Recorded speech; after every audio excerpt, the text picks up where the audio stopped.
Salut tout le monde, bienvenue pour une nouvelle vidéo sur Horizon Voile.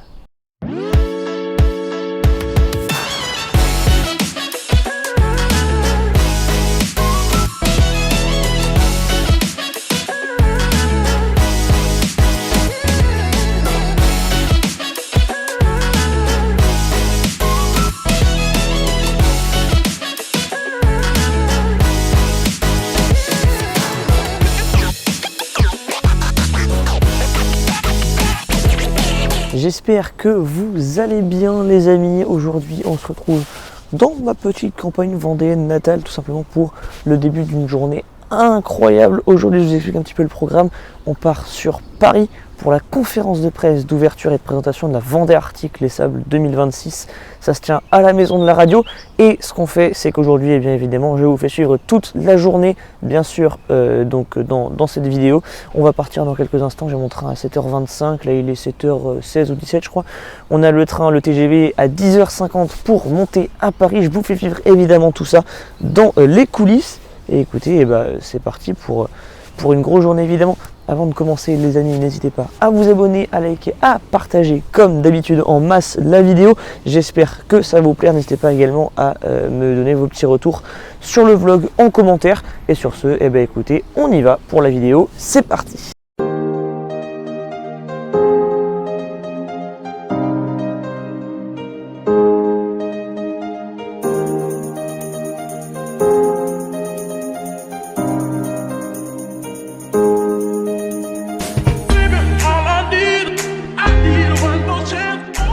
Ça y est les amis, nous sommes arrivés à Nantes après 20-25 minutes de train.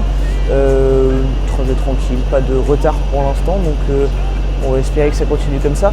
Bon, on a une belle correspondance là de presque 2 heures, donc on va essayer de prendre un petit café, puis travailler un petit peu, et puis on va attendre tranquillement le TGV, départ à 10h50. De toute façon, vous allez voir quelques plans, puis on va directement partir à Montparnasse. Mais pour moi, l'attente va être un petit peu plus longue. Sur ce, voilà, on va travailler un petit peu, notamment sur la prochaine vidéo. A tout de suite en gare de Nantes.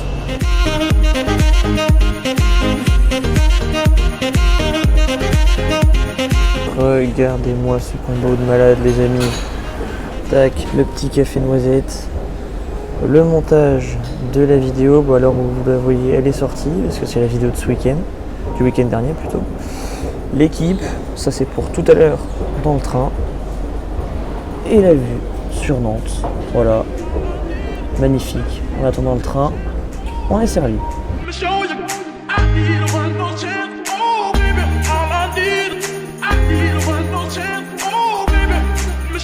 Bon, il est actuellement 10h25, ça fait plus de 2 heures que je suis là. Ça commence à être un peu long, mais bon, on a fait pas mal de montage, c'est plutôt sympa. Le train nous attend, il est juste là, c'est le train bleu ici, voilà, là où il y a mon doigt, ou non, là, ici, exactement, parfait. Donc voilà, l'embarquement vient d'ouvrir, donc ce qu'on va faire, c'est qu'on va directement, sans plus tarder, se diriger vers notre cadre de voyage pendant un petit peu plus de 2 heures. Donc voilà, allons-y, c'est parti.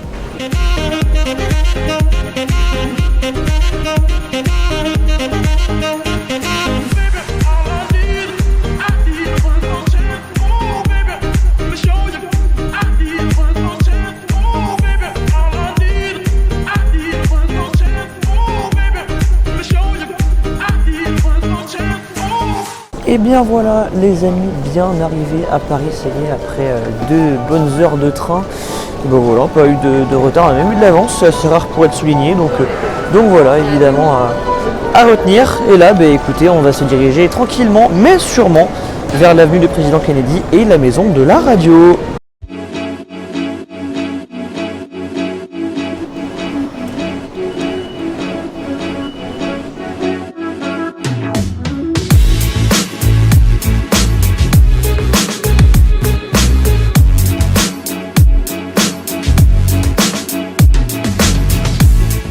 Destination, et regardez ce qui se trouve derrière moi. Et bien voilà, l'auditorium de Radio France. Nous voici à destination après 2h50 à peu près de voyage. Il est 13h40 environ, donc voilà, on est carrément arrivé.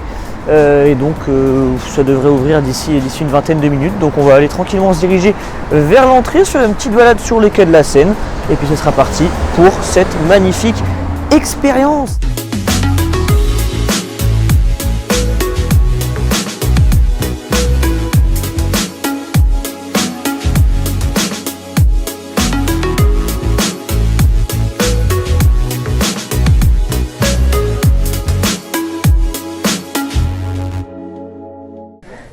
Ça y est les amis, on y est, on est dans l'auditorium de Radio France, dans le studio 105. Dans quelques instants, on va commencer la conférence de presse. Bon, je fais partie des premiers arrivés, hein, mais ça y est, on est en place.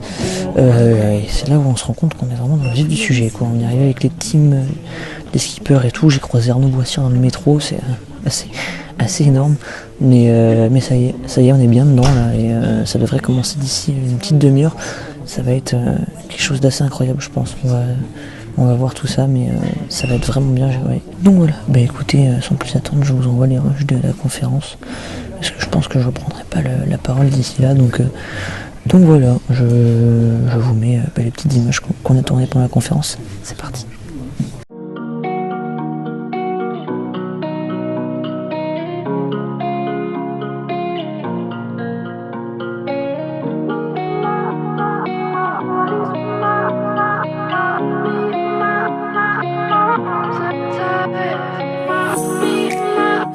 Qui sont très impressionnants à naviguer en solitaire. Effectivement, moi j'ai eu la chance l'année dernière d'avoir Thomas à bord avec moi. C'était déjà le bateau à la Grande et Mapei, mais bon, quand tu as Thomas Rouillon à bord, il est forcément très important, quoi, qui prend énormément de place. J'étais content de l'avoir à bord. Et il y avait Morgan aussi, la gravière, et qui du coup c'était la meilleure façon pour moi pour commencer l'entrée dans cette classe à travers ces vraiment deux skippers qui ont marqué quand même fort l'histoire de la course au large.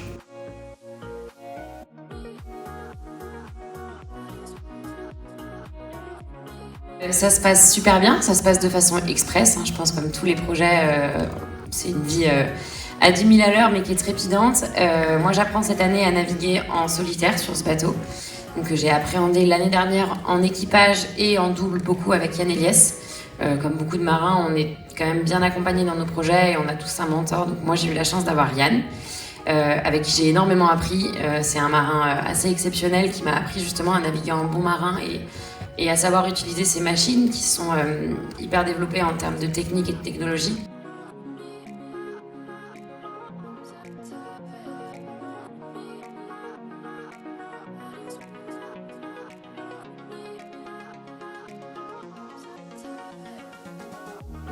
Après 4 ans dans la catégorie des classes 40, j'ai fait mon entrée l'année dernière dans ce circuit IMOCA et j'ai rejoint ces marins de grand talent et de grande expérience. Donc c'est vrai que ça fait un peu bizarre parfois, mais moi je suis juste trop content d'être là. Pendant le Vendée Globe, où j'étais sur mon bateau sur Devenir, j'ai reçu un appel de Samantha Davis qui m'a dit « Allez, est-ce que tu veux bien être ma co-skippeuse pour l'année 2025 ?»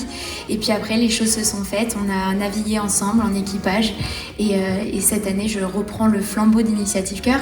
Et pour moi, Initiative Cœur, c'est le bateau rouge que je suivais depuis toute petite, le bateau qui sauve des enfants sur chaque course, qui en est aujourd'hui à 600 enfants sauvés. Donc c'est complètement dingue, c'est un rêve qui se réalise et aujourd'hui il faut être à la hauteur. C'est quand même un bateau performant, même si c'est un projet qui est très solidaire, enfin c'est une des priorités du projet, c'est le solidaire, mais c'est aussi un projet où on se donne les moyens, en tout cas avec toute l'équipe, de faire la meilleure course possible.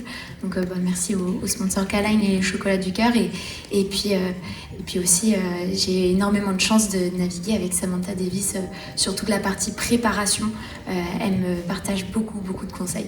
L'insta, pour moi, en tout cas pour performer, il faut que je me fasse plaisir et ça c'est important pour moi et une bonne partie de ce plaisir-là, c'est la préparation. Et la préparation se fait avec une équipe et moi j'ai une chance énorme, c'est d'être entouré par cette équipe massive qui travaille très dur aujourd'hui et tous les jours de l'année pour préparer notre bateau massif pour les courses. Et donc ça veut dire que quand je prends le départ, je suis serein et comme ça je peux me faire plaisir et me faire confiance pour faire ça le mieux possible.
Là sur la 1000 race, ce qui était particulier, c'est qu'il y avait peu de vent, donc forcément on était très resserré sur le parcours, des phases où tout le monde se regroupe, ça fait un peu effet élastique, et donc ça dépendra des conditions. Peut-être que s'il y a une phase avec une phase de transition, on va pouvoir se resserrer comme ça, mais là on a quand même un jeu qui est hyper ouvert avec la stratégie de franchissement du cercle polaire, donc je peux pas m'avancer dessus, mais je pense qu'il va y avoir un joli match. Écoute, très heureux d'être là. Déjà, ça veut dire que j'ai un bateau, j'ai un sponsor, j'ai potentiellement une qualification au bout de cette course. Je vais essayer de prendre ça comme si c'était une course un peu lambda, mais c'est vrai qu'on va dans des contrées un peu lointaines, donc ça rajoute un peu de pression, surtout après cette conférence de presse où toutes les vidéos et tous les concurrents nous ont mis un peu la pression. Mais je crois qu'il faut passer par là pour se préparer au Vendée Globe. Donc non, c'est très bien, ça tombe à point nommé, et puis ça va me permettre de continuer mon apprentissage et ma mise en route sur ce bateau-là au final. Donc on continue notre chemin vers la finalité avec MACSF, c'est le Vendée Globe en 2028. L'envie, c'est de gagner des courses, clairement, avec la Massif depuis l'époque de François Gabard et suivi par Charlie Dalin, c'est ce qu'ils font de mieux. Je pense que c'est une des raisons qui m'ont appelé pour prendre la suite de Charlie aussi, et j'ai envie de ça aussi, c'est ce qui m'a donné envie, c'est d'essayer de gagner des courses. Et en même temps, il faut rester humble et dire qu'il y a quand même des binômes bateaux et skippers qui sont peut-être nouveaux dans la classe, mais qui vont vite apprendre, et des bateaux qu'on a vu dans l'entraînement qui vont très vite. Et il n'y a jamais rien qui est acquis, et ça dépend aussi pas mal des conditions de mer qu'on aura. Mais tout ça fait que je sais que j'ai une chance énorme d'avoir un bateau et une équipe capable de gagner. Maintenant, c'est à moi de faire mon parti de travail et exploiter le bateau et les conditions le mieux que possible. Déjà, on ne fait pas beaucoup de solitaire finalement. On navigue vraiment en solitaire sur ce bateau-là. On le fait tous les 2 ans, donc une année de Vendée Globe, une année de Route de Rome. Et donc, toutes les expériences qu'on a en solitaire sont précieuses et nous aident à apprendre le bateau nous-mêmes, les manœuvres, comment vivre tout seul dans un environnement quand même assez radical. Et voilà, donc on fait 3 courses dans l'année en solitaire, et donc c'est un tiers de l'année. Et puis la prochaine fois on naviguera tout seul, ce sera le New York Vendée en 2028. Donc il faut en profiter de ces moments tout seul. Un peu de stress pour le moment, là, les images qu'on a vues projetées pour la conférence de presse faisaient plutôt peur, c'était plutôt de la tempête, des grosses vagues. Mais c'est comme ça que je l'imagine, plutôt tendance à imaginer le pire, comme ça je suis prête mentalement pour tout ce qui peut nous arriver. On n'oublie pas l'objectif final, c'est cette participation au Vendée Globe. C'est un projet qui se construit forcément sur du long terme, moi sur 4 ans. Mais je pense que c'est une étape quand même majeure et clé parce que c'est ma première grosse course en solitaire. J'ai jamais passé autant de temps seule en mer, déjà pour commencer. Et je pense que c'est la première course un peu engagée où il va falloir techniquement bien maîtriser son bateau, y faire attention et vraiment le jouer sur du long terme, donc dans une philosophie et une dynamique justement similaire au Vendée Globe.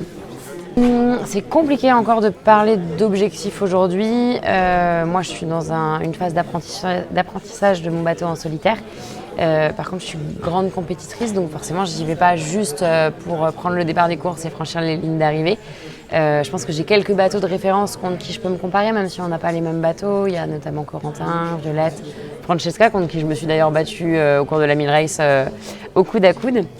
Mais du coup, je pense que l'objectif pour le moment, c'est vraiment dans un objectif de long terme, de me préparer au Vendée Globe, d'apprendre, de me qualifier, d'être à l'aise sur mon bateau et pour me faire plaisir et pour m'amuser, être dans le match, comme j'aime bien dire. Bon, et écoutez les amis, voilà, la conf de presse est terminée. J'espère que les petits extraits vous auront convenu. J'ai essayé de faire du mieux que je pouvais, je vous avoue, avec l'obscurité, etc., même avec les interviews, j'ai pas toujours eu des super cadres, j'ai fait avec ce qu'il y avait parce que j'ai fait un peu de micro tendu comme j'étais pas tout seul, vous l'avez compris. Donc voilà, on a quand même réussi à avoir des bonnes petites interviews avec Goodchild, avec Violette d'Orange, avec Elodie Bonafoussi, c'était très intéressant, et Corentin Brault. Donc voilà. Puis sur ce, on va continuer un petit peu la journée tranquillement, je vais pas vous laisser d'ici là, puis on se retrouve dans le hall.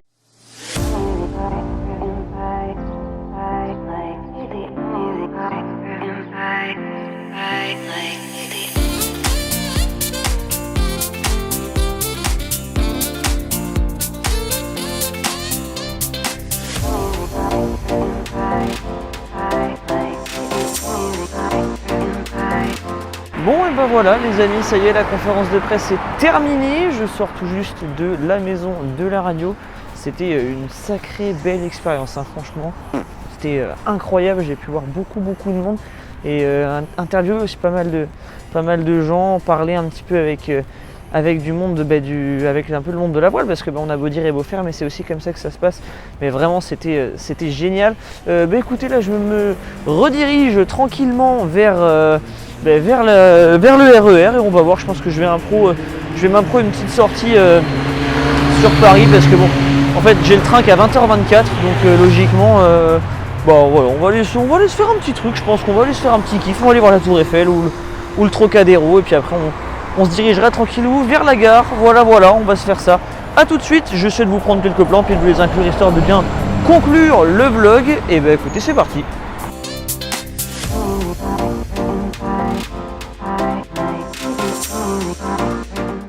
C'est ici, dans ce grand hall de Montparnasse, que se termine cette vidéo, les amis. J'espère en tout cas qu'elle vous a plu. Désolé, je ne vous ai pas trop filmé de plan après la sortie de la maison de la radio, tout simplement parce qu'en fait, j'ai rien fait de trop intéressant. En fait, j'avais urgemment besoin de batterie et je suis revenu à me charger. Et en fait, j'ai pas bougé depuis 18h. Donc voilà, mon train est dans 1 heure, mais là, je vais me reposer. Je vais reprendre un petit peu à bosser, mais donc voilà, rien de trop intéressant pour le vlog et à vous montrer. En tout cas, j'espère que la vidéo vous a plu. Pour autant, moi, ça m'a énormément plu d'être avec vous. Merci à vous d'avoir suivi. J'espère que je vous aurai fait voyager avec moi, que vous aurez appris de nouvelles choses. Bien entendu, c'était évidemment mon but premier.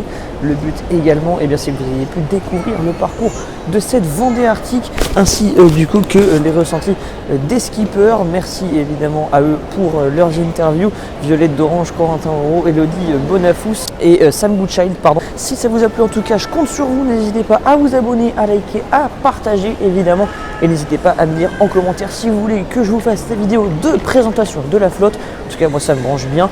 Restez bien connectés. L'aventure Vendée Arctique, les amis, n'est pas terminée, parce que logiquement on se retrouvera sur le village avec un joli petit rôle à la clé. Ça va être très sympa. Allez, sur ce, moi je vous dis à très vite les amis. C'était Horizon Voile. Ciao, bye.